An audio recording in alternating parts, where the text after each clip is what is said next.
Sa iba pa ang ulat, isinusulong sa bansang Ireland ang panukalang protection of life during pregnancy.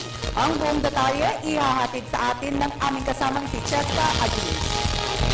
Kasalukuyang isinusulong sa Ireland ang Protection of Life During Pregnancy Bill na nagsasabi kung kailan maaaring magsagawa ng life-saving abortions.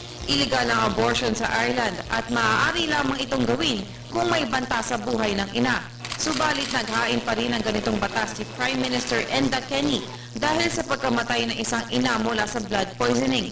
Tinanggihan siya ng abortion kahit na namamatay na ang fetus dahil tumitibok pa ang puso nito.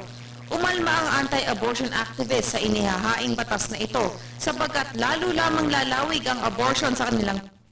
At kahit maipasa man ito, ay wala pa ring magbabago para sa mga babaeng dumadayo pa sa Britanya para magpalaglag at bumibili ng miscarriage-inducing drugs sa internet.